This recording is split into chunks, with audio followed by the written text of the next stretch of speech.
ultra sensitive, and we treat with care. Your hearing is incredibly sensitive. You've got tiny bones that can break so easily. So I don't go jabbing pencils in your ears and you stop your kids from doing the same. Because you're going to protect that. You're going to honor that. In the same way, every piece of the body is incredibly important. Yesterday, I drove up to this stoplight down here at Linder and Cherry. A guy came walking across the road who was a double amputee. From about here, I think, down was a prosthetic arm with a hook. And on the other side, it appeared to be pretty much shouldered all the way down, prosthetic arm with a hook. And I'm telling you, watching him walk across the street, I think he's somebody like my grandpa. When I was a junior in high school, around that time, or senior rather, I think it was, my grandfather was out baling hay and got his arm caught in a hay baler. And it ripped his arm up. His right arm, by the way. If you're right-handed, you understand that that's pretty hard. Incredibly active guy. He's meticulous about everything. He's meticulous about safety. And he had not taken off his glove when he reached in to undo a jam. And in farming, from what I understand from talking to him, from reading the story, you don't do things like that because your glove can get caught faster than your fingers would because you can sense better with your hands. And the fact he didn't take off his glove, caught his arm, caught in the hay baler, and he was there for about a half hour. Until my grandma saw him waving his hat out in the field.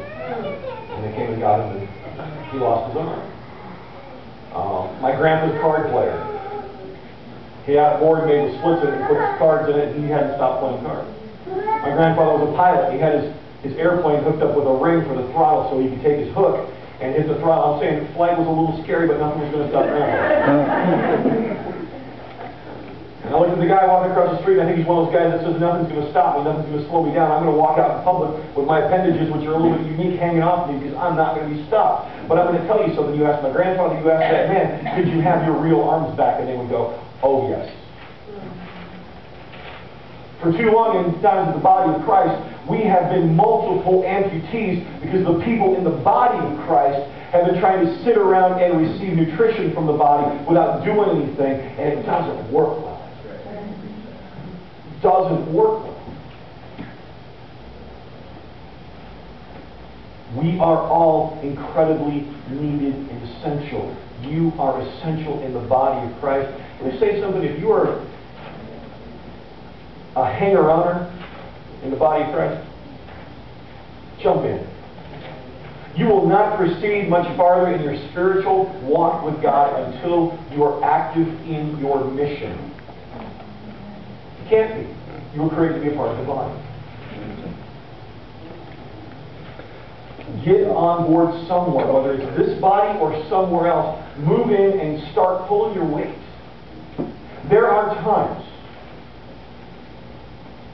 If I walk up to Jeremy with a sledgehammer because I'm a relatively violent guy, and I take his arm out with a sledgehammer and just mangle it.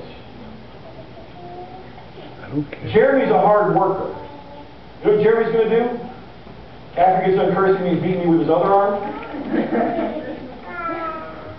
and after his wife gets done with me, he's going to the doctor.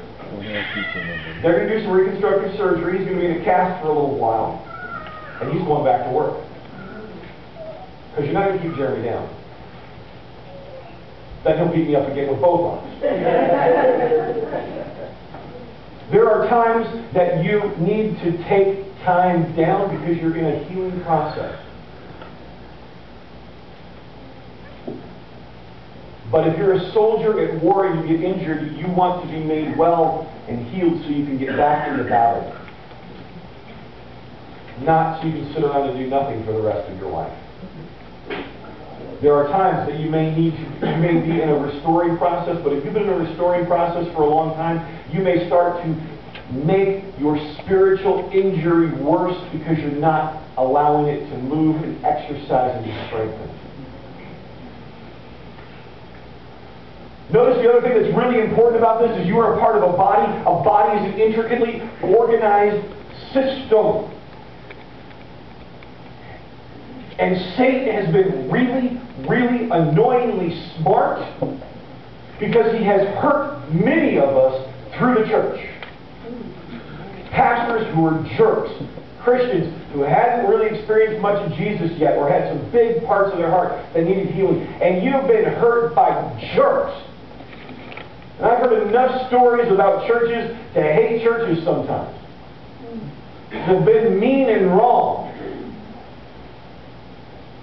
But I'm telling you something, that is, I believe, part of Satan's master plan to keep you from being aligned and loyal and committed and connected to a body because you've been hurt before, and now I won't do the church thing anymore.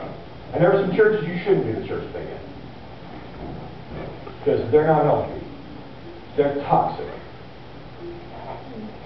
But that doesn't mean you don't find somewhere where you can become an integral part of the body, receive nutrition from the body, give back to the body, be led by the head, which is Christ.